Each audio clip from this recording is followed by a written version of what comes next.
These are the thoughts. These words are connecting with these words beautifully right here. Yeah. And this is a fucked up thought. And I probably shouldn't say this, but it's so fucking fucked up that, people are gonna know I'm joking. I hope. Maybe not. I don't know.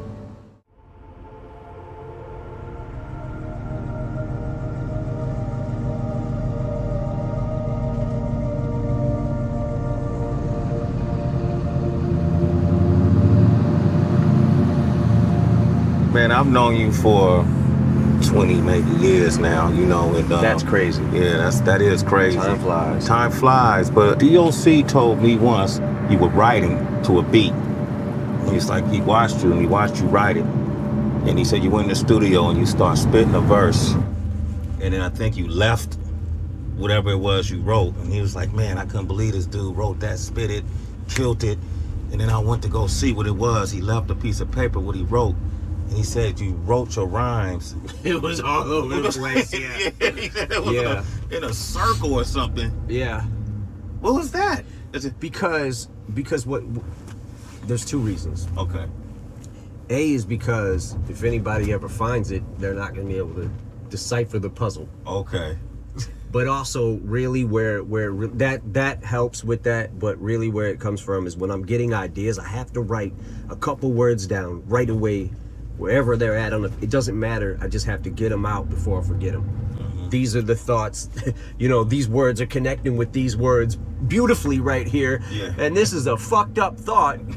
And I probably shouldn't say this, but it's so fucking fucked up that, people are gonna know I'm joking. I hope.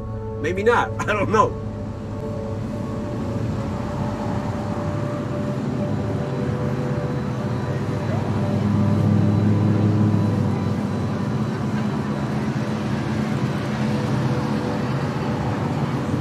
I've come here many times over the years. What I would see doesn't look like it's looking right now.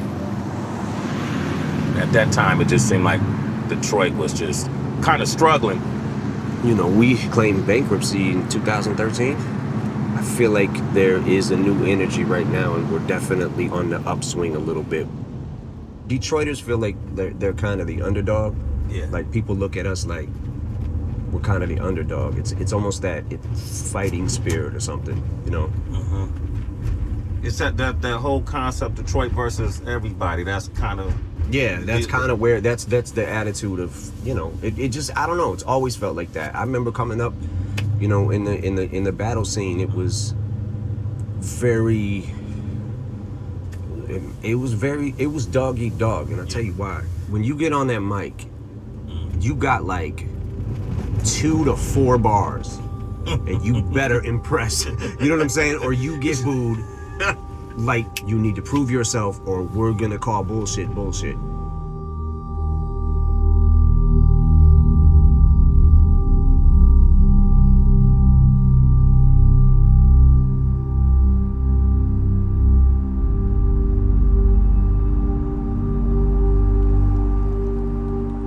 Downtown was like a source of opportunity, but a lot of Detroiters, they didn't live downtown. It seemed like they lived outside of downtown.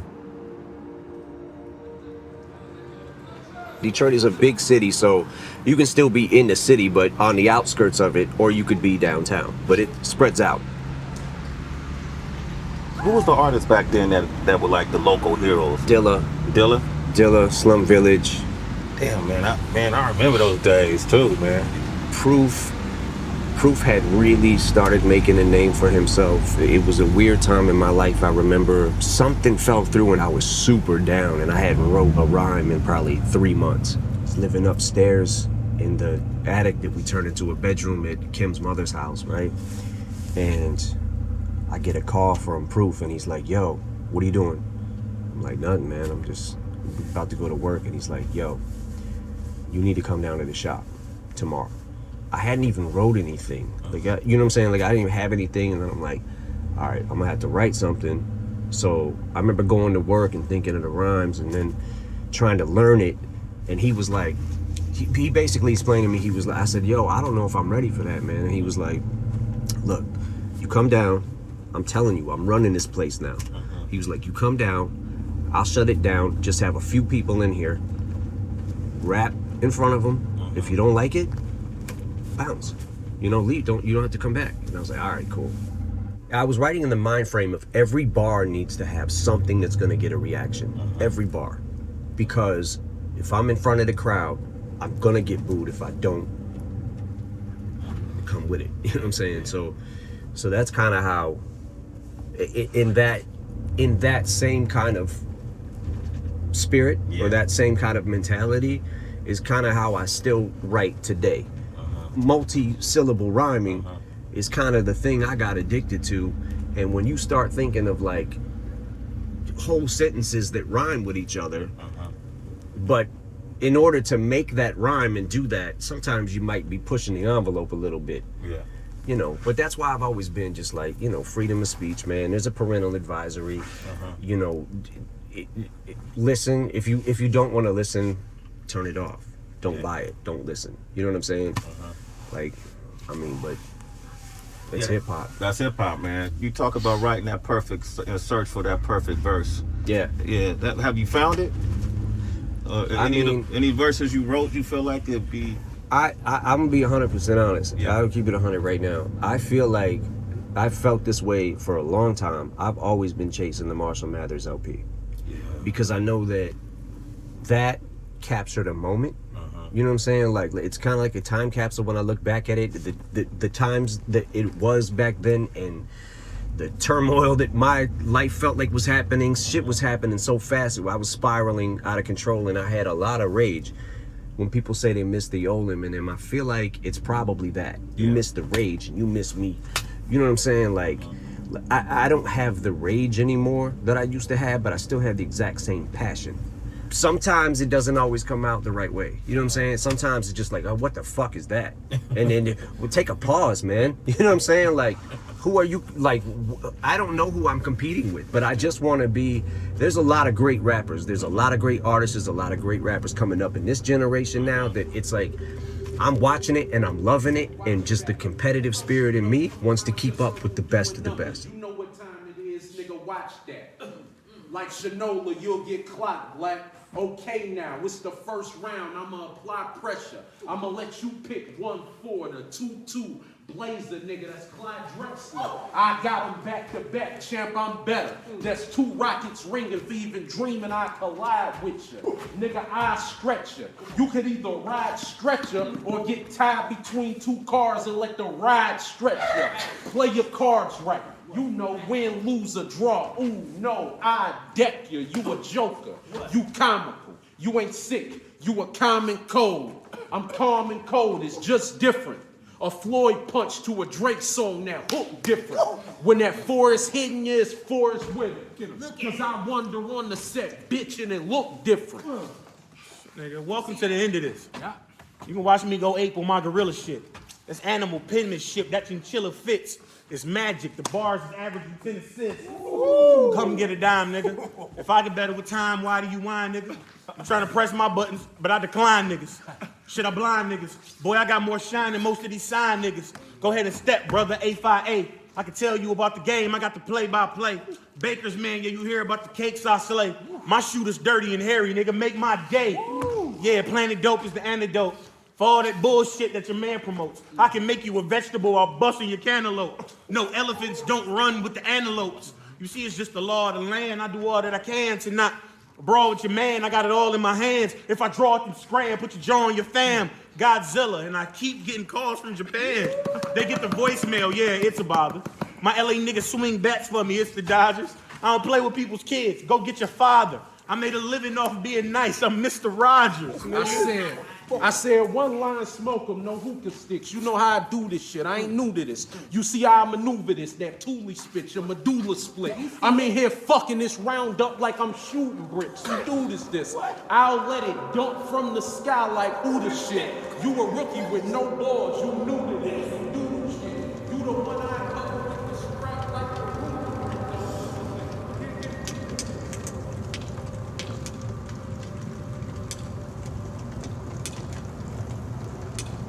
How has Detroit informed you as a person on a larger picture of the country as a whole?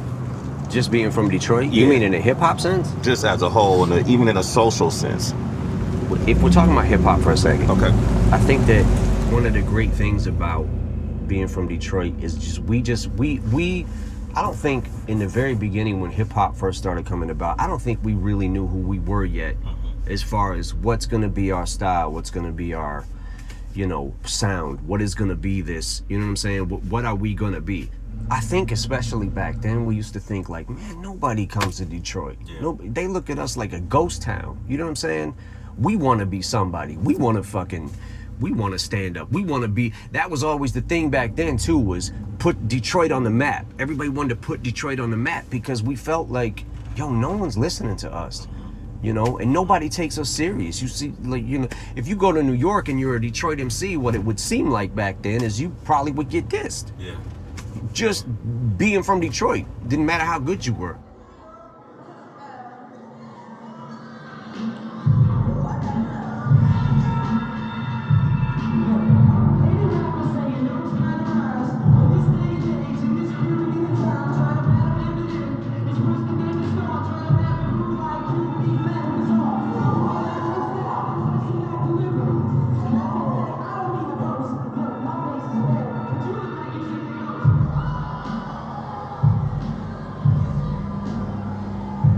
I mean, I remember when you did White America, somebody from your point of view, being white, pointing out the injustices we see in the country. With Untouchable, you said some things in that song that really made me go, man, I never even heard anybody say this. I'm paraphrasing, but when you said sometimes I'm embarrassed to be white, you know, what does that mean? Like, I've never heard someone say that. Because I feel like, okay, when at the time, one of the things that inspired that song was there was a time a couple of years ago, if you remember this, that you would turn on the news and literally every other day was a black man getting shot by police and killed. And I remember seeing a thing where Michael Slager, the cop, shot Walter Scott in the back. He pulled him over for the taillight being out or whatever. When Walter Scott started running, he's like 50-some feet away from him. And when you see him shoot him in the back, and the dude, thank God that the dude had the camera, right? And you watch him walk up and place that taser. He's already got his story in his head. You know what I'm saying? And I'm on the phone calling Paul, like, yo, did you see this shit again? I would just go off like 45 minutes on the phone talking about it. And Philando Castillo, like, just trying to tell you, like, I have a gun. You know what I'm saying? Like, I have a gun. I have a license to carry this, and getting shot.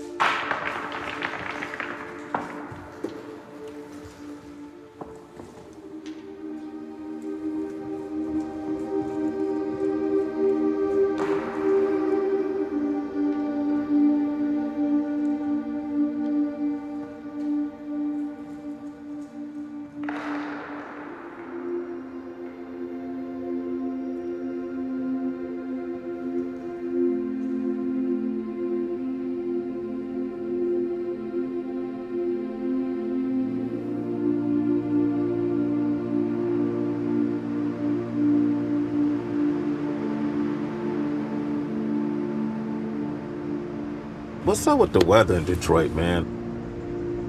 Is it always like 30 below? Right now it's 30 below and it's hot. And it's hot? Yeah. It goes down to like 460 below or something. All right. Our record temp was probably 620 below. Okay. So y'all beat out Antarctica? Probably. Probably, okay.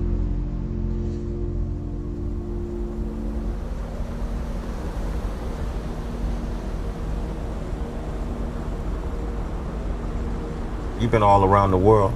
You could live anywhere you want, but you still have a presence here. You still have a home in this area.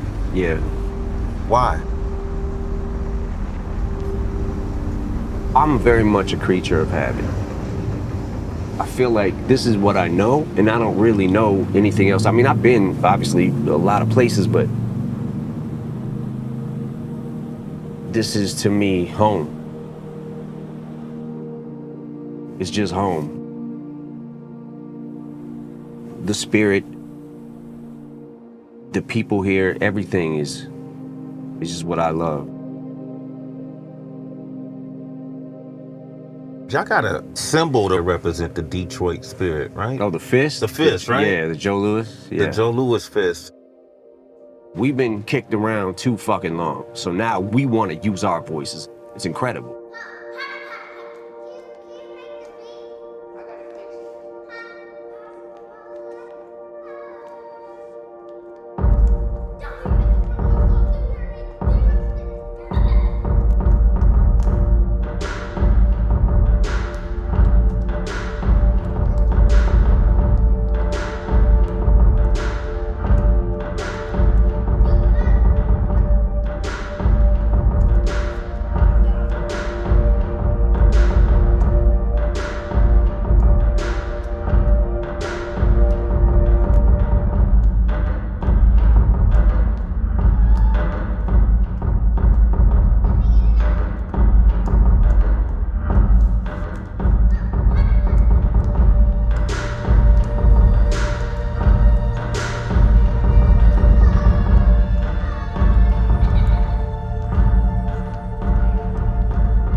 Do you feel like you've accomplished your dreams? You know, there's aspects of it where you're like, I literally gave up my life for this shit. I put my life into this. Studied this game inside out, every single aspect of it, everything. All it is a stage. And you just walk out on that stage and say your words to them.